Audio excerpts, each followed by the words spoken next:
ഞങ്ങളും ക്രൂശിക്കപ്പെട്ട ക്രിസ്തുവിനെ പ്രസംഗിക്കുന്നു. ദൈവ തിരുനാമത്തിന് മഹത്വം ഉണ്ടാകട്ടെ. ക്രൂശിന്മേൽ കിടന്ന് യേശു കരഞ്ഞു. ക്രൂശിലെ 7 തിരുമൊഴികളും അതിന് ദൃഷ്ടാന്തമാണ്. ക്രൂശിന്മേൽ കിടന്ന് യേശു കരഞ്ഞു. യേശു ഇന്നും കരയുന്നു. യേശു ഒരു പാവവും ചെയ്യാത്ത യൗത്രൻ ക്രൂശിന്മേൽ കിടന്ന് കരഞ്ഞു. കർത്താവ് ഒരു പാവവും ചെയ്തില്ലല്ലോ, നിരപരാധിയായിരുന്നല്ലോ. അന്നത്തെ ന്യായാധിപതിയായ ഗവർണർ പീലാത്തോസ് 3 പ്രാവശ്യം പറഞ്ഞു, വിധി എഴുതി, ഇവനിൽ ഞാൻ ഒരു കുറ്റവും കാണുന്നില്ല. യേശു എന്തെങ്കിലും കുറ്റം കാണാൻ പറ്റുമോ എന്ന് നോക്കി. ഹെരോദാവ് നോക്കിയിട്ടൊന്നും കണ്ടില്ല, പീലാത്തോസ് നോക്കിയിട്ടും കണ്ടില്ല. കയ്യാഫാവും ഹന്നായും എല്ലാം കള്ളസാക്ഷ്യങ്ങൾ പറഞ്ഞു നോക്കി, ഒത്തുവന്നില്ല. യേശു ദൈവദൂഷണം പറഞ്ഞു എന്ന് പറഞ്ഞു, ദൈവത്തോട് സമനാക്കി എന്ന് പറഞ്ഞു, കൈസർ കരം കൊടുക്കണ എന്ന് പറഞ്ഞു, യേശു ദൈവാലയം വിളിച്ച് 3 ദിവസം കൊണ്ട് പണിയുമെന്ന് പറഞ്ഞു എന്നെല്ലാം യേശു പറഞ്ഞ ചില വാക്കുകൾ വളച്ചൊടിച്ച് അവർ യേശുവിനെതിരായി ചില പ്രസ്താവനകൾ തയ്യാറാക്കി. യേശു പറഞ്ഞ ചില വാക്കുകളെ വളച്ചൊടിച്ചു. നിങ്ങൾ ഈ ആലയം പൊളിപ്പി ഞാൻ 3 ദിവസം കൊണ്ട് പണിയുമെന്ന് പറഞ്ഞത് യെരൂശലേം ദേവാലയം പൊളിക്കുന്ന കാര്യമല്ല, എൻ്റെ ശരീരം നിങ്ങൾ കൊല്ലുമല്ലോ, 3-ാം നാൾ ഉയർത്തെഴുന്നേൽക്കുമെന്നാണ് പറഞ്ഞത്. അവർക്കത് മനസ്സിലായില്ല. ആ വാക്യത്തെ അവർ വളച്ചൊടിച്ചു. കൈസർക്കുള്ളത് കൈസർക്കും ദൈവത്തിനുള്ളത് ദൈവത്തിന് കൊടുപ്പിനെ കർത്താവ് പറഞ്ഞുള്ളൂ. കൈസർക്ക് കരം കൊടുക്കണ്ടെന്ന് കർത്താവ് പറഞ്ഞില്ല. കർത്താവ് പറഞ്ഞ വാക്കുകളെപ്പോലും അവർ നേരെ തിരിച്ചു. അവരസത്യം പറഞ്ഞു. യാതൊരു തെറ്റും ചെയ്യാത്തവനായ കർത്താവ് ക്രൂശിന്മേൽ കിടന്ന് പിടഞ്ഞു. ക്രൂശിലെ 6-ാമത്തെ തിരുമൊഴി നിവൃത്തിയായി എന്നാണ്. It is finished. അത് തീർന്നിരിക്കുന്നു, തികച്ചിരിക്കുന്നു, അത് അവസാനിച്ചിരിക്കുന്നു, അത് അവസാനിപ്പിച്ചിരിക്കുന്നു. ഇറ്റ് ഈസ് ഫിനിഷ്ഡ്, അത് അവസാനിച്ചിരിക്കുന്നു. ഏതാണ് അവസാനിച്ചത്? ഇറ്റ് ഈസ് ഫിനിഷ്ഡ്, അത് അവസാനിച്ചിരിക്കുന്നു. മനുഷ്യൻ്റെ രക്ഷയ്ക്ക് വേണ്ടി ദൈവം ചെയ്യാനുള്ളതൊക്കെയും നിവൃത്തിയാക്കിയിരിക്കുന്നു.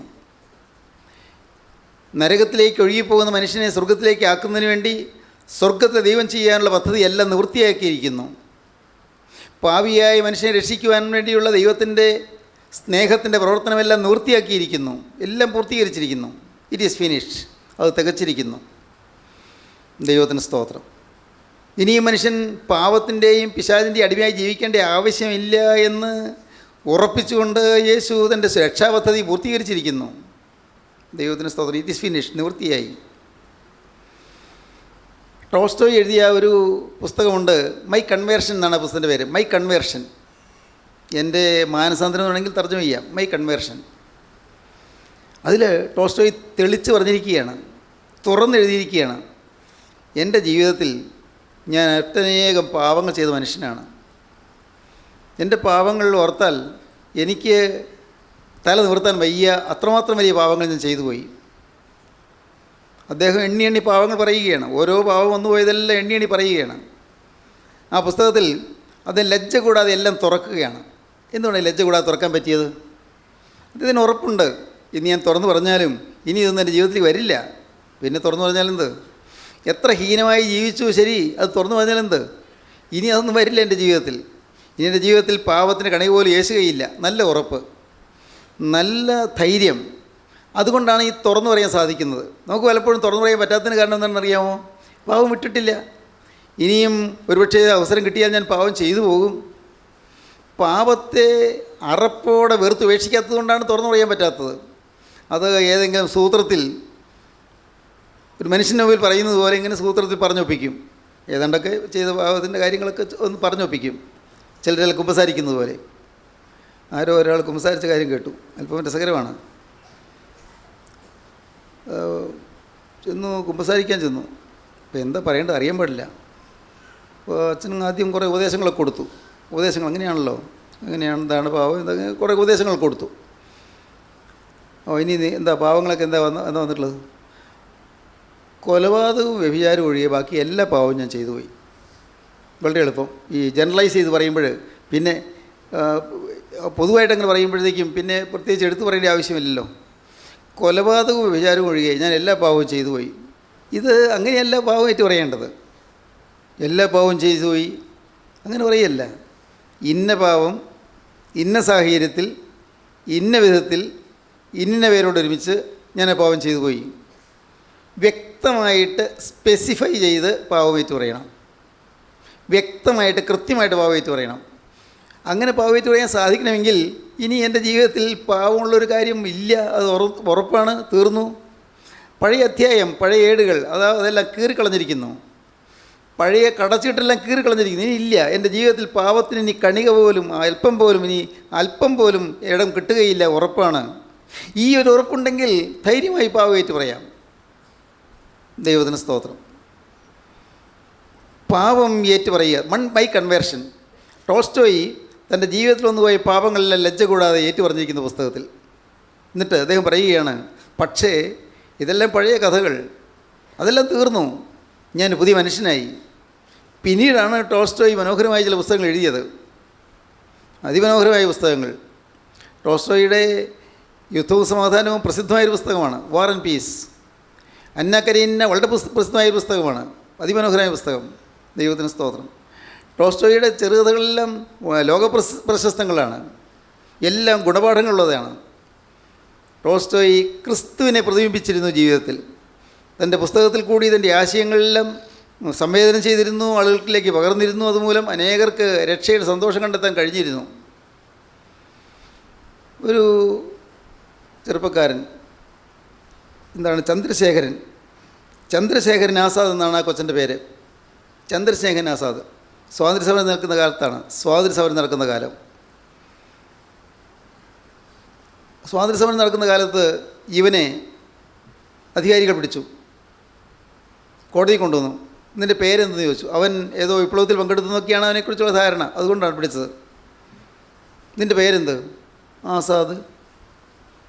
എന്താ നിൻ്റെ പേര് ആസാദെന്നോ? അടിച്ചു. മുക്കാലിൽ കെട്ടി 50 അടി അടിക്കാനാ വിധി. അടിച്ചു. വീണ്ടും ചോദിച്ചു, നിൻ്റെ പേരെന്ത്? ആസാദ്. വീണ്ടും അടിച്ചു. നിൻ്റെ പേരെന്ത്? ആസാദ്. അവന് മനസ്സിലായില്ല എന്തിനാണ് നീ അടിക്കുന്നതെന്ന്. അവന് അടിക്കുന്നത് എന്തിനാണെന്ന് മനസ്സിലായില്ല. അവൻ്റെ പേരല്ലേ പറഞ്ഞുള്ളൂ. പക്ഷേ ആസാദ് എന്ന വാക്കിൻ്റെ അർത്ഥം സ്വതന്ത്രൻ എന്നാണ്. സ്വതന്ത്രൻ. അവൻ സ്വാതന്ത്ര്യലബ്ധിക്ക് വേണ്ടി പടവരുന്നവനാണ് എന്ന അർത്ഥം വരുന്നു അവൻ പറഞ്ഞ വാക്കിൽ. ആസാദ് സ്വതന്ത്രൻ എന്ന്. പാവം, അവന് മനസ്സിലായില്ല എന്തിനാണ് അവനെ അടിക്കുന്നതെന്ന്. അവൻ കുറ്റം ചെയ്യാത്തവനായിരുന്നു, അവൻ തെറ്റ് ചെയ്യാത്തവനായിരുന്നു. ഇന്ന് അനേകം നിരപരാധികൾ ശിക്ഷിക്കപ്പെടുന്നുണ്ട്. അനേകം നിരപരാധികൾ, സാധുക്കളായ അനേകം ആളുകൾ ശിക്ഷിക്കപ്പെടുന്നുണ്ട്. കുറ്റം ചെയ്തവൻ വെറുതെ ഇരിക്കുന്നു. അവൻ സമർത്ഥനായും എടുക്കനായി കുറ്റത്തിൽ നിന്ന് എൻ്റെ ശിക്ഷയിൽ നിന്ന് വിടുതൽ നേടി അവൻ്റെ അധികാര ബലം കൊണ്ടും അവന് ഉന്നത സ്ഥാനങ്ങളിലുള്ളതായ പിടുത്തം കൊണ്ടും സ്വാധീനം കൊണ്ടും മറ്റും പലരും രക്ഷപ്പെട്ടു പോകുന്നു. പക്ഷേ കുറ്റവാളിയല്ലാത്തവൻ, കുറ്റം ചെയ്യാത്തവൻ, കുറ്റം അറിയാത്തവൻ അവൻ ശിക്ഷിക്കപ്പെടുന്നു.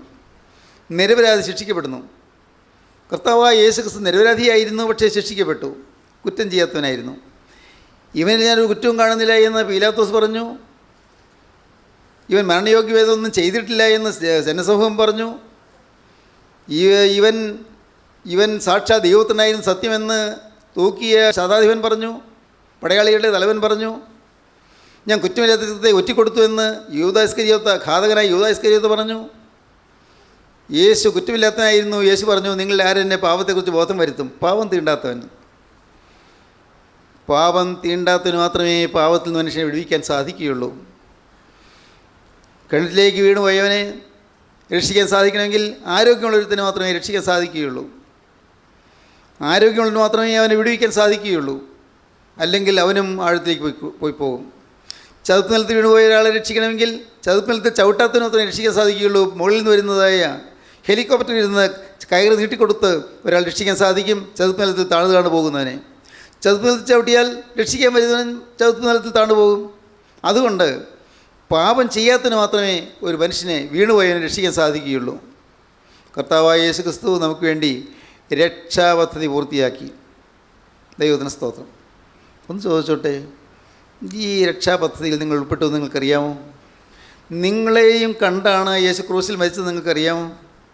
നിങ്ങളെയും വിടുവിക്കാൻ ക്രിസ്തു ക്രൂശിൽ മരിച്ചത് നിങ്ങൾക്കറിയാമോ? നിങ്ങളെയും പാപത്തിൻ്റെ ചങ്ങലക്കെട്ടിൽ നിന്ന് വിടുവിക്കാൻ ക്രിസ്തു ക്രൂശിൽ മരിച്ചത് നിങ്ങൾക്കറിയാമോ? നിങ്ങളുടെ മേലുള്ള പാപത്തിൻ്റെ ചങ്ങലകൾ പൊട്ടിച്ചു കളയുവാനാണ് യേശു ക്രൂശിൽ ആണികളാൽ ബന്ധിതനായത് നിങ്ങൾക്ക് മനസ്സിലാകുന്നുണ്ടോ? ഇതെല്ലാം തത്വത്തിൽ നമുക്കറിയാം, ഇല്ലേ? അറിയാൻ പാടില്ലേ? വീട്ടിലിരിക്കുന്ന എല്ലാവർക്കും അറിയാം, ഈ വാക്കുകൾ കേൾക്കുന്ന എല്ലാവർക്കും അറിയാം. പക്ഷേ നാം ഇതിൻ്റെ മഹത്വം മനസ്സിലാക്കുന്നില്ല. എൻ്റെ കർത്താവ് എന്നെ പാപത്തിൽ നിന്ന് കോരിയെടുത്തു എന്ന് എനിക്ക് വിശ്വാസമുണ്ടെങ്കിൽ ഇനി പാപത്തിലേക്ക് തിരിയാൻ സാധ്യമല്ല. പാപം എൻ്റെ ജീവിതത്തിലേക്ക് വരികയില്ല. അത് യഥാർത്ഥമായി ആ ക്രൂശ് മരണത്തോട് നാം താതാത്മ്യം പ്രാപിച്ചാൽ, എൻ്റെ യേശു എനിക്ക് വേണ്ടി ക്രൂശിൽ മരിച്ചിരിക്കുന്നു, ഒരു കുറ്റവും ചെയ്യാത്ത യേശു ക്രൂശിൽ മരിച്ചിരിക്കുന്നു, എൻ്റെ പാപത്തിൻ്റെ പരിഹാരത്തിന് വേണ്ടിയാണ് ക്രിസ്തു ക്രൂശിൽ മരിച്ചത് എന്നൊരാൾ അറിഞ്ഞാൽ, വിശ്വസിച്ചാൽ പിന്നെ പാപത്തിലേക്ക് തിരിയുകയില്ല. പിന്നെ എന്തുകൊണ്ടാണ് നാം പാപത്തിലേക്ക് പിന്നെ തിരിയുന്നത്? ഈ ലോകം പാപമയമാണ്. ഈ ലോകം പാപത്തിൻ്റെ പ്രലോഭനങ്ങൾ നിറഞ്ഞതാണ്. ഈ പാപത്തിൻ്റെ പ്രേരണകളുള്ള ഈ ലോകത്തിൽ നിന്ന് എന്നെ വലിച്ചെടുക്കുവാൻ വേണ്ടി പാവമില്ലാത്ത കർത്താവായ യേശു ക്രിസ്തുവിൻ്റെ അരുമകരം നീട്ടി, അവിടുത്തെ പരിശുദ്ധ കരം നീട്ടി, ആ കരം എന്നെ കോരിയെടുത്തു. അതുകൊണ്ടാണ് സംഘത്തിൽക്കാരൻ പറഞ്ഞത് 40 സംഘത്തിൽ 1 വാക്യം മുതൽ, ഞാൻ യഹോവയ്ക്കായി കാത്തിരുന്നു, അവനെങ്കിലേക്ക് ചാഞ്ഞു, എൻ്റെ നിലവിളി കേട്ടു. ഞാൻ യഹോവയ്ക്കായി കാത്തിരുന്നു, അവനെങ്കിലേക്ക് ചാഞ്ഞ് എൻ്റെ നിലവിളി കേട്ടു. നാശകരമായ കുഴിയിൽ നിന്നും കുഴഞ്ഞ ചേറ്റിൽ നിന്നും അവൻ എന്നെ കയറ്റി. എൻ്റെ കാലുകളെ ഒരു പാറമേൽ നിർത്തി എൻ്റെ ഗമനത്തെ സ്ഥിരമാക്കി. അവൻ എൻ്റെ വായിൽ പുതിയൊരു പാട്ട് തന്നു, നമ്മുടെ ദൈവത്തിന് സ്തുതി തന്നെ. പലരും അത് കണ്ട് ഭയപ്പെട്ട് യഹോവയിൽ ആശ്രയിക്കും. യഹോവയെ തൻ്റെ ആശ്രയമാക്കിക്കൊള്ളുകയും നിഗളികളെയും വ്യാജത്തിലേക്ക് തിരിയുന്നവരെയും ആദരിക്കാതിരിക്കുകയും ചെയ്യുന്ന മനുഷ്യൻ ഭാഗ്യവാൻ. ഞാൻ യഹോവയ്ക്കായി കാത്തിരുന്നു, അവനെങ്കിലേക്ക് ചാഞ്ഞു, എൻ്റെ നിലവിളി കേട്ടു. പാപത്തിൻ്റെ കുഴിയിൽ കിടന്നുള്ള നിലവിളിയാണ്, പാപത്തിൻ്റെ ചേറിൽ കിടന്നുള്ള നിലവിളിയാണ്, താണു പോകുന്ന മനുഷ്യൻ്റെ നിലവിളിയാണ്. രക്ഷപ്പെടാൻ ശ്രമിക്കാഞ്ഞിട്ടല്ല, രക്ഷപ്പെടാൻ സാധിക്കുന്നില്ല. രക്ഷപ്പെടാൻ ശ്രമിക്കും തോറും താണു പോകുന്നു. ഞാൻ യഹോവയ്ക്കായി കാത്തിരുന്നു. കാത്തിരിക്കുകയാണ്. ദൈവൻ തൻ്റെ കരം നീട്ടുന്നതിന് വേണ്ടി കാത്തിരിക്കുകയാണ്. കരഞ്ഞുകൊണ്ടേയിരിക്കുകയാണ്, നിലവിളിച്ചുകൊണ്ടേയിരിക്കുകയാണ്. ഞാൻ യഹോവയ്ക്കായി കാത്തിരുന്നു, അവൻ എങ്കിലേക്ക് ചാഞ്ഞു, എൻ്റെ നിലവിളി കേട്ടു. ഭാഗ്യം, എൻ്റെ നിലവിളി കേൾക്കാൻ ഒരാളുണ്ട്. ഈ പാപത്തിൽ നിന്ന് കരയേറ്റാൻ ഒരാളുണ്ട്. പാപത്തിൽ നിന്ന് കരകയറാൻ പുണ്യപ്രവൃത്തി ചെയ്താൽ ഫലമില്ല. പുണ്യപ്രവൃത്തി വേണ്ടതെന്നല്ല, പാപത്തിൽ നിന്ന് കരകയറാൻ നിങ്ങൾ സന്മാർഗ പ്രവൃത്തികൾ ചെയ്താൽ ഫലമില്ല. പാപത്തിൽ നിന്ന് കരകയറാൻ നിങ്ങൾ സൽക്കർമ്മങ്ങൾ ചെയ്താൽ ഫലമില്ല. കേൾക്കൂ, സംശയിക്കേണ്ട. പാപത്തിൽ നിന്ന് കരകയറാൻ നിങ്ങൾ വഴിപാട് കഴിച്ചതുകൊണ്ടോ തീർത്ഥയാത്ര ചെയ്തുകൊണ്ടോ ഫലമില്ല. തീർത്ഥയാത്രയും വഴിപാടും വേണ്ടെന്നല്ല പറഞ്ഞത്. പാപത്തിൽ നിന്ന് കരകയറാൻ നിങ്ങൾ പുണ്യസ്ഥലങ്ങൾ സന്ദർശിച്ചതുകൊണ്ടോ, ഏറ്റവും അതിപുരാതനമായ പുണ്യസ്ഥലങ്ങൾ നിങ്ങൾ പോയി സന്ദർശിച്ചതുകൊണ്ടോ, അവിടെ നിന്ന് പ്രാർത്ഥിച്ചതുകൊണ്ടോ ഫലമില്ല. പാപത്തിൽ നിന്ന് കരകയറാൻ പാവിയെ വീണ്ടെടുക്കുന്ന ക്രിസ്തുവിൻ്റെ കരങ്ങളിൽ ആശ്രയിച്ചേ പറ്റൂ. നിലവിളിച്ചു കൊണ്ടിരിക്കണം. ഞാൻ യഹോവയ്ക്കായി കാത്തിരുന്നു, അവൻ എങ്കിലേക്ക് ചാഞ്ഞു, എൻ്റെ നിലവിളി കേട്ടു. ദൈവത്തിന് സ്തോത്രം. പ്രിയപ്പെട്ടവരെ, പാപത്തിൽ നിന്ന് കരകയറണം. ഈ പാവമയമായ പ്രകൃതിയിൽ നിന്ന് കരകയറണം. പാപ ഹൃദയത്തിൽ നിന്ന് ഒരു മോചനം കിട്ടണം. പാവപ്രകൃതിയിൽ നിന്നൊരു മോചനം കിട്ടണം. പാവ സ്വഭാവത്തിൽ നിന്ന് മോചനം കിട്ടണം. ദൈവത്തിന് സ്തോത്രം. നിലവിളിക്കുകയാണ്. ഉറപ്പാണ്. നിങ്ങൾ വിശ്വസിക്കൂ, ഉറപ്പാണ്. നിങ്ങൾ വാസ്തവമായി ദാഹിച്ചാൽ പാപത്തിന് മേൽ ജയം കിട്ടും. ഉറപ്പാണ്. കേൾക്കൂ, ഇനി ഞാൻ കോപിക്കുകയില്ല എന്ന് നിങ്ങൾ വാസ്തവമായി തീരുമാനിച്ചാൽ കോപം നിങ്ങൾ വിട്ട് മാറും. ഇനി അശുദ്ധമായ കാര്യങ്ങളിൽ എന്നെ കിട്ടുകയില്ല എന്ന് നിങ്ങൾക്ക് ഉറപ്പ് വന്നാൽ അശുദ്ധി തൊടുകയില്ല.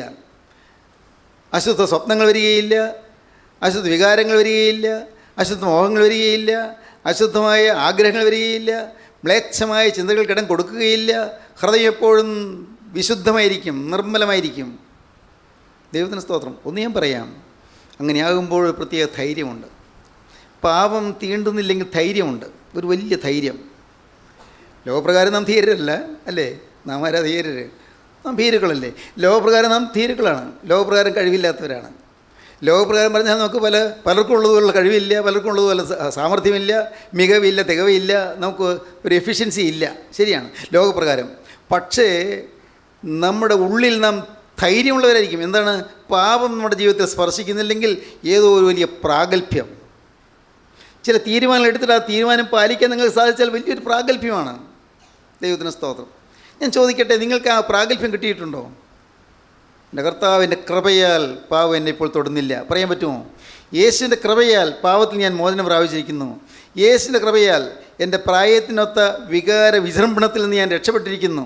എന്താ വാക്കിൻ്റെ അർത്ഥം?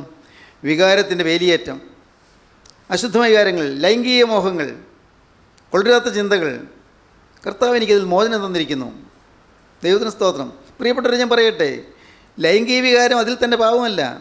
ലൈംഗിക വികാരം, sex is not at all a sin. ലൈംഗികത്വം പാവമല്ല. പക്ഷേ പാവമാകുന്ന എപ്പോഴാണ്? അത് അനവസരത്തിൽ വരുമ്പോഴാണ്. എന്ന് പറഞ്ഞാൽ വിവാഹത്തിന് മുൻപുള്ള ലൈംഗികത്വം പാവമാണ്, വിവാഹശേഷമുള്ള ഇതര ബന്ധങ്ങൾ പാവമാണ്. ശ്രദ്ധിക്കൂ, വിവാഹത്തിന് മുൻപുള്ളതായ ലൈംഗിക മോഹങ്ങൾ പാവമാണ്. അതിനുവേണ്ടി നിങ്ങളുടെ ഹൃദയം ത്രസിക്കുന്നുവെങ്കിൽ പാവമാണ്. വിവാഹശേഷം അന്യജടത്തിലേക്ക് മോഹം വരുന്നെങ്കിൽ പാവമാണ്. ദൈവത്തിന് സ്തോത്രം. പാപത്തിന് മേൽ ജയം, പാപത്തിന് മേൽ ജയം തരാനാണ് കർത്താവ് ക്രൂശിൽ മരിച്ചത്. നിവൃത്തിയായി. പാപത്തിന് മേൽ ജയം. ചോദിക്കട്ടെ, നിങ്ങൾക്ക് ആ ജയം കിട്ടിയിട്ടുണ്ടോ? പ്രിയപ്പെട്ടവരെ, എത്രയോ നാളുകളായി നിങ്ങൾ വചനം കേൾക്കുന്നു, എത്രയോ നാളുകൾ. ദൈവത്തിന് സ്തോത്രം. ഞാൻ ഭയത്തോടെ പറയട്ടെ, വചനം കേട്ട നിങ്ങൾ, ജീവൻ്റെ വചനം കേട്ട നിങ്ങൾ, നിർമ്മല സുവിശേഷം കേട്ട നിങ്ങൾ വാസ്തവത്തിൽ ഭാഗ്യശാലികളാണ്. വളരെയേറെ ജനം ഈ വചനമൊന്നും കേട്ടിട്ടില്ല. കേൾക്കാൻ അവർക്ക് തോന്നിയിട്ടില്ല, കേൾക്കാൻ താല്പര്യമില്ല. ശരി, താല്പര്യം വന്നതുപോലൊരു ഭാഗ്യമാണ്. വചനം, നിർമ്മല വചനം കേൾക്കാൻ താല്പര്യം വന്നത് ഒരു ഭാഗ്യമാണ്. വേറെ എങ്ങും പോകാതെ ജീവൻ്റെ വചനം കേൾക്കണമെന്നുള്ളതായ ആഗ്രഹം നിങ്ങൾക്ക് വന്നതൊരു ഭാഗ്യമാണ്. അത് ദൈവത്തിൻ്റെ ആത്മാവ് നിങ്ങൾക്ക് തന്നതാണ്. എന്നാൽ കേട്ടിട്ടോ? ഇത്രയും നാൾ കേട്ടിട്ടോ? ദൈവത്തിന് സ്തോത്രം. ഞാൻ ഭയത്തോടെ പറയട്ടെ, അധികം ലഭിച്ചതിനോട് അധികം ചോദിക്കും, അധികം ഏറ്റുവാങ്ങിയതിനോട് അധികം പ്രതീക്ഷിക്കും, അധികം ഏറ്റുവാങ്ങിയതിൽ നിന്ന് അധികം ആവശ്യപ്പെടും. അറിഞ്ഞുകൊണ്ട് അടിക്ക് യോഗ്യമായി ചെയ്തവനോ വളരെ അടികൊള്ളും, അറിയാതെ കണ്ട് അടിക്ക് യോഗ്യമായി ചെയ്തവനോ കുറേ അടികൊള്ളും. നമ്മൾ ധാരാളം അറിഞ്ഞു അല്ലേ? നിങ്ങൾ വചനം അറിയാൻ പാടില്ലേ? ഇപ്പോൾ ഞാൻ ഈ പറഞ്ഞ വാക്കുകളെല്ലാം നിങ്ങൾക്കറിയാവുന്ന കാര്യങ്ങളല്ലേ? പുതിയ കാര്യങ്ങൾ നിങ്ങൾ പറഞ്ഞോ? ഒരു പുതിയ കാര്യം പറഞ്ഞില്ലല്ലോ. ഞാൻ ഈ പറഞ്ഞ കാര്യങ്ങളൊക്കെ നിങ്ങൾക്ക് പറയാൻ പറ്റും. നിങ്ങൾക്ക് ഒരുപക്ഷെ 90% പേർക്കും ഇതൊക്കെ പറയാൻ സാധിക്കും. അറിയാം, അറിവുണ്ട്. പക്ഷേ അനുഭവമില്ല. അനുഭവം, അറിവ് വേണം, അനുഭവവും വേണം. ആത്മാവ് മരിച്ചിരിക്കുന്നു, മരിച്ച ആത്മാവ്. ഈ ആത്മാവിന് വേണ്ടത് ജീവനാണ്. ഡെഡ് ബോഡി, ആ ഡെഡ് ബോഡിയിലേക്ക് വായിലേക്ക് കുറച്ച് പാലൊഴിച്ച് കൊടുത്താൽ വല്ല പ്രയോജനമുണ്ടോ? ഡെഡ് ബോഡി, ആ ഡെഡ് ബോഡിയെ നല്ല മനോഹരമായ സുഗന്ധവർഗ്ഗം കൊണ്ട് ലേപനം ചെയ്താൽ പ്രയോജനമുണ്ടോ? ആ ഡെഡ് ബോഡി അതിൽ നല്ല പട്ടുവസ്ത്രങ്ങൾ പുതപ്പിച്ചാൽ പ്രയോജനമുണ്ടോ? അത് വേണ്ടെന്നല്ല പറയുന്നത്. അതുകൊണ്ട് പ്രയോജനമുണ്ടോ? ആ ഡെഡ് ബോഡിയിലേക്ക് നല്ല വില കൂടിയ മരുന്ന് ഇഞ്ചക്ട് ചെയ്താൽ പ്രയോജനമുണ്ടോ? ഇല്ലല്ലോ. ആ ഡെഡ് ബോഡി വായി വളർന്ന് കുറച്ച് നല്ല ഗുളികൾ, വിശേഷപ്പെട്ട ഗുളികൾ ഇട്ട് കൊടുത്താൽ പ്രയോജനമുണ്ടോ? ഡെഡ് ബോഡിക്ക് വേണ്ടത്, ശവശരീരത്തിന് വേണ്ടത് ജീവനാണ്. ജീവൻ കിട്ടിക്കഴിഞ്ഞാൽ ഈ മരുന്ന് പ്രയോജനമാണ്. ജീവൻ കിട്ടിക്കഴിഞ്ഞാൽ ടോണിക്കുകൾ പ്രയോജനമാണ്. ജീവൻ കിട്ടിക്കഴിഞ്ഞാൽ വിശിഷ്ടമായ ആഹാരം പ്രയോജനമാണ്, നല്ല പാല് പ്രയോജനമാണ്. ജീവൻ കിട്ടിക്കഴിഞ്ഞാൽ മരുന്ന് കുത്തിവെക്കുന്നതും പ്രയോജനമാണ്. നമുക്ക് ജീവൻ കിട്ടിക്കഴിഞ്ഞാൽ മനോഗുണ ആകണം. ജീവൻ കിട്ടിക്കഴിഞ്ഞാൽ തീർത്ഥയാത്ര ചെയ്തുകൊള്ളൂ, പരിശുദ്ധന്മാരെ ആദരിച്ചുകൊള്ളൂ, വേണം, സംശയിക്കേണ്ട. ജീവൻ കിട്ടിക്കഴിഞ്ഞാൽ വഴിപാടുകൾ കഴിച്ചുകൊള്ളൂ, ആകാം. ദൈവത്തിന് സ്തോത്രം. ജീവൻ കഴിഞ്ഞാൽ നിങ്ങൾക്ക് പല നന്മ പ്രവൃത്തികളും ചെയ്യാം, ഉപകാരങ്ങൾ ചെയ്യാം, മറ്റുള്ളവരെ സഹായിക്കാം. ജീവനാണ് വേണ്ടത്. ജീവൻ പ്രാപിക്കണം. ഇന്ന് അനേകർക്കും ജീവനില്ല. കാരണം എന്താണ്? പാപത്തിന് മേൽ ജയമില്ല. പാപത്തിന് മേൽ ജയമില്ലാത്തതുകൊണ്ട് അനേകരുടെ ആത്മാവ് മരിച്ചിരിക്കുന്നു. സ്നേഹിതരെ, നിങ്ങൾ ചിന്തിക്കൂ, എൻ്റെ ആത്മാവ് ഇപ്പോൾ ജീവനോടിരിക്കുന്നുണ്ടോ? ഞാൻ എൻ്റെ ആത്മാവിൽ ജീവനോടുകൂടിയാണോ ഇരിക്കുന്നത്? ഇന്ന് ഞാൻ കടന്നുപോയാൽ ദൈവരാജ്യത്തിൽ ഞാൻ ചെല്ലുമോ? ദൈവത്തിന് സ്തോത്രം. ഇന്ന് ഞാൻ കടന്നുപോയാൽ ദൈവരാജ്യത്തിൽ ചെല്ലുമോ? ഞാൻ ഇത്രയൊക്കെ നിങ്ങളോട് വചനം പറയുന്ന ആളല്ലേ, അല്ലേ? പക്ഷേ ഞാൻ ഇടയ്ക്കിടയ്ക്ക് ചിന്തിക്കും, കർത്താവ്, ഇപ്പോൾ ഞാൻ കടന്നുപോയാൽ ഞാൻ ദൈവരാജ്യത്തിൽ ചെല്ലുന്ന തടസ്സം വല്ലതുകൊണ്ടോ? ഞാൻ ചിന്തിക്കും. ചിലപ്പോൾ ഉറങ്ങാൻ കിടക്കുമ്പോൾ ഞാൻ തനിയെ ചിന്തിച്ചുകൊണ്ട് കിടക്കും, കർത്താവേ, ഇന്ന് രാത്രി ഞാൻ മരിച്ച് ഞാൻ മാറ്റപ്പെട്ടാൽ, നാളെ പ്രഭാതം കാണുന്നതിന് മുൻപ് ഞാൻ ഈ ലോകത്തിൽ മാറ്റപ്പെട്ടാൽ ഞാൻ കർത്താവേ നിൻ്റെ സന്നിധിയിൽ എത്തുമോ? സ്തോത്രം. എന്തെങ്കിലും തടസ്സമുണ്ടോ കർത്താവേ? തിരുസന്നിധിയിലേക്ക് വരുന്നതിന് തടസ്സമായി എന്തെങ്കിലും ഉണ്ടോ? എൻ്റെ കർത്താവെ കാണിച്ചു തരണേ. എന്തെങ്കിലും ഉണ്ടെങ്കിൽ കാണിച്ചു തരണേ. കർത്താവെ, നിൻ്റെ തിരക്തത്താൽ എന്നെ പൊതിയണമേ. എനിക്ക് തനിയെ രക്ഷപ്പെടാൻ കഴിവില്ലല്ലോ. നിൻ്റെ തിരക്തത്താൽ എന്നെ ആവരണം ചെയ്യണമേ. തിരക്തത്താൽ എന്നെ പൊതിയണമേ. എനിക്ക് തന്നെത്താൻ ഒന്നും ചെയ്യാൻ കഴിവില്ലല്ലോ. ഒരു നന്മ പ്രവൃത്തി പോലും ചെയ്യാൻ എനിക്ക് കഴിവില്ലല്ലോ. ഒരു നല്ല വാക്ക് പറയാൻ പോലും എനിക്ക് കഴിവില്ലല്ലോ. കർത്താവെ, ആർക്കും ഒരു സഹായം ചെയ്യാൻ പോലും എനിക്ക് കഴിവില്ലല്ലോ. എൻ്റെ ഒരു വാക്കുകൂടെ ആരെങ്കിലും ആശ്വസിപ്പിക്കാൻ പോലും എനിക്ക് കഴിവില്ലല്ലോ. നീ ഇല്ലെങ്കിൽ എനിക്ക് എന്ത് കഴിവുണ്ട്? കർത്താവെ, ഇന്ന് ഞാൻ കടന്നു വന്നാൽ നിൻ്റെ സന്നിധിയിലേക്ക് എത്തുവാൻ എനിക്ക് ഭാഗ്യം തരണമേ. ദൈവത്തിന് സ്തോത്രം. പ്രിയപ്പെട്ടവരെ, നാം കൂടെ ചിന്തിക്കണം. കൂടെ ചിന്തിക്കണം. എല്ലാം നിവൃത്തിയാക്കിയ കരുണ്യമുള്ള കർത്താവ് നമ്മുടെ രക്ഷാപദ്ധതി പൂർത്തീകരിച്ചിരിക്കുന്നു. യേശു കുരിശിന്മേൽ കിടന്ന് കരഞ്ഞു. 7 തിരുമൊഴികൾ നിവൃത്തിയായി. ദൈവത്തിന് സ്തോത്രം. ഒടുവിലത്തെ വചനം, 7-ാമത്തെ വചനം, കർത്താവ് തല ചായ്ച്ചു. പിതാവേ, എൻ്റെ ആത്മാവിനെ തൃക്കൈയിൽ ഫലമേൽപ്പിക്കുന്നു. പ്രാണനെ വിട്ടു. പിതാവേ, എൻ്റെ ആത്മാവിനെ തൃക്കൈയിലേക്ക് ഫലമേൽപ്പിക്കുന്നു. എല്ലാം തികച്ചു. ആത്മാവിനെ തൃക്കൈയിലേക്ക് ഫലമേൽപ്പിക്കുന്നു. എല്ലാം തികച്ചു. എല്ലാം പൂർത്തീകരിച്ചു. ചെയ്യേണ്ടതെല്ലാം ചെയ്തു. പ്രവർത്തിക്കേണ്ടതെല്ലാം പ്രവർത്തിച്ചു. അപ്പോസ്തലനായ പൗലോസ് എഴുതിയ ഒടുവിലത്തെ ലേഖനത്തിൽ, തീമോഥെയോസിന് എഴുതിയ 2-ാമത്തെ ലേഖനത്തിൻ്റെ അവസാനത്തെ അധ്യായത്തിൽ പറയും, നിൻ്റെ ശുശ്രൂഷ നിറവടിയായി നിവർത്തിക്കുക. അതിൻ്റെ പ്രിയ ശിഷ്യനായി തീമോഥെയോസിനോട് പറയുകയാണ്, നിൻ്റെ ശുശ്രൂഷ നിറവടിയായി നിവർത്തിക്കുക. ഇംഗ്ലീഷ് ബൈബിളിൽ എങ്ങനെയാണെന്നറിയാമോ? Nothing be left undone. ഒന്നും പൂർത്തീകരിക്കാതെ ഇട്ടിച്ച് പോകരുത്. Nothing be left undone. അൺഡണായിട്ട് പൂർത്തീകരിക്കാതെ, ചെയ്തു തീർക്കാതെ ഒന്നും ഇട്ടിച്ച് പോകരുത്. നിൻ്റെ ശുശ്രൂഷ നിറവടിയായി നിവർത്തിക്കുക. ദൈവത്തിന് സ്തോത്രം. ശുശ്രൂഷ നിറവടിയായി നിവർത്തിച്ചാൽ ആത്മാവിനെ ഏൽപ്പിക്കാം. നാം ചെയ്യേണ്ടതെല്ലാം തികച്ചാൽ ആത്മാവിനെ ഏൽപ്പിക്കാം. ചെയ്യേണ്ടതെല്ലാം പൂർത്തീകരിച്ചാൽ ആത്മാവിനെ ഏൽപ്പിക്കാം. പിതാവേ, എൻ്റെ ആത്മാവിനെ തൃക്കൈയിലേക്ക് ഞാൻ ഏൽപ്പിക്കുന്നു. ദൈവത്തിന് സ്തോത്രം. എല്ലാം ഫലമേൽപ്പിക്കുന്നു. മുഴുവനും ആയുസ് ഫലമേൽപ്പിക്കുന്നു. ആത്മാവിന് ഫലമേൽപ്പിക്കുന്നു. ജീവിതം ഫലമേൽപ്പിക്കുന്നു. ഉടയവൻ്റെ കരങ്ങളിലേക്കെല്ലാം ഏൽപ്പിക്കുന്നു. ദൈവത്തിന് സ്തോത്രം. പ്രിയപ്പെട്ടവരെ, ഓരോ ദിവസവും രാത്രി ഉറങ്ങാൻ നേരത്ത് നിങ്ങളിങ്ങനെ പറയണം, കർത്താവേ, എൻ്റെ ദൈവമേ, എൻ്റെ ആത്മാവിനെ തൃക്കൈയിലേക്ക് ഞാൻ ഏൽപ്പിക്കുന്നു. ഞാൻ ചെയ്തു വയ്ക്കേണ്ടതായ പലതും ഉണ്ടായിരുന്നല്ലോ, പലതും ഞാൻ ചെയ്തില്ലല്ലോ, എന്നോട് ക്ഷമിക്കണം. ഞാൻ പൂർത്തീകരിക്കേണ്ടതായ പലതും ഉണ്ടായിരുന്നല്ലോ, അത് ഞാൻ ചെയ്തില്ലല്ലോ, നീ എന്നോട് പൊറുക്കണം. കർത്താവേ, നിന്നെ വേദനിപ്പിച്ച പല കാര്യങ്ങളുണ്ടല്ലോ, അതെനിക്ക് ക്ഷമിച്ചു തരണം. നിൻ്റെ തിരക്തത്താൽ എന്നെ കഴുകണം. നിൻ്റെ ആ പരിശുദ്ധ രക്തത്താൽ എന്നെ കഴുകി എന്നെ പൊതിയണം. ആ തിരക്തത്താൽ എന്നെ ആവരണം ചെയ്യണം. എൻ്റെ കർത്താവേ, ഇപ്പോൾ ഞാൻ തിരുവൻഭാഗം വന്നിരിക്കുന്ന ഈ സമയത്ത് കർത്താവേ, തിരക്തത്തിൻ്റെ മുദ്ര എനിക്ക് തന്ന് എന്നെ ഉറങ്ങാൻ അനുവദിക്കണം. രാത്രി ഉറങ്ങുന്നതിന് മുൻപ് തിരക്തത്തിൻ്റെ മുദ്രയില്ലാതെ നിങ്ങൾ കിടക്കരുത്. സ്തോത്രം. ഉറങ്ങുന്നതിന് മുൻപ് നിങ്ങളുടെ പാപങ്ങൾ ഏറ്റുപറഞ്ഞ് ഉപേക്ഷിച്ച് വ്യക്തമായ തീരുമാനത്തിൽ വരാതെ നിങ്ങൾ ഉറങ്ങരുത്. നിങ്ങൾ ഉറങ്ങുന്നതിന് മുൻപ് നിങ്ങളുടെ ജീവിതത്തിൽ നിന്ന് പോയ സകല പാപങ്ങളും കർത്താവിനോട് വീണ്ടും പറഞ്ഞ്, കർത്താവേ, എല്ലാം നിൻ്റെ കൃപയാൽ നീ ക്ഷമിച്ചുവല്ലോ, തിരക്തത്താൽ നീ കഴിയുമല്ലോ, ദൈവമേ നിനക്ക് സ്തുതി എന്ന് പറഞ്ഞ് ദൈവത്തെ സ്തുതിക്കാതെ നിങ്ങൾ ഉറങ്ങരുത്. ദൈവത്തിന് സ്തോത്രം. ജീവിതം നിസ്സാരമാണ്. ജീവിതം താൽക്കാലികമാണ്. ജീവിതം ക്ഷണികമാണ്. ഈ ക്ഷണികമായ ജീവിതകാലത്ത് യേശുവിൻ്റെ നാമത്തിലെല്ലാം പൂർത്തീകരിച്ച് സമാധാനത്തോടെ നമുക്ക് കടന്നു പോകണം. ദൈവത്തിന് സ്തോത്രം. സമാധാനത്തോടെ അക്കരെ ദേശത്തേക്ക് നമുക്ക് പോകണം. അക്കരെ ദേശം നമ്മെ മാടി വിളിക്കുന്നുണ്ട്. സ്വർഗസീയോൻ നമ്മെ മാടി വിളിക്കുന്നുണ്ട്. സ്വർഗീയ യെരൂശലേം നമ്മെ മാടി വിളിക്കുന്നുണ്ട്. ആകാശത്തിൻ്റെ ആ മധ്യാകാശത്തിൽ വിരിപ്പന്തൽ നിവർത്തുമ്പോൾ കർത്താവായ യേശു ഇറങ്ങി വരുമ്പോൾ അവൻ നമ്മെ ക്ഷണിക്കുന്നുണ്ട്. അവൻ്റെ ഇമ്പനാഥം നമുക്ക് കേൾക്കാം.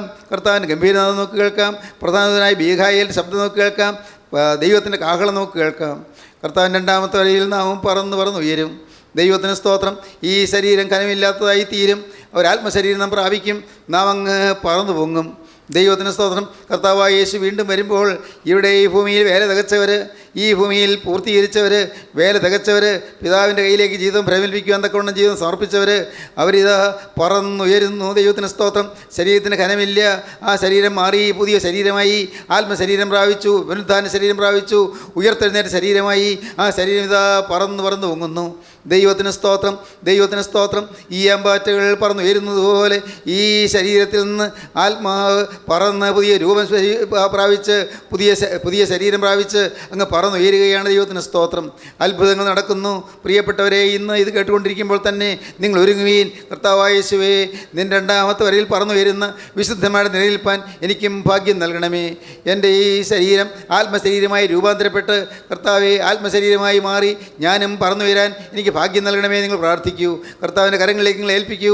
ഇന്ന് നിങ്ങൾ ശുദ്ധീകരണം പ്രാപിക്കൂ. ഇന്ന് നിങ്ങൾ പാപത്തിൻ്റെ എല്ലാ നീരാളിപ്പിടുത്തത്തിൽ നിന്ന് മോചനം പ്രാപിക്കൂ.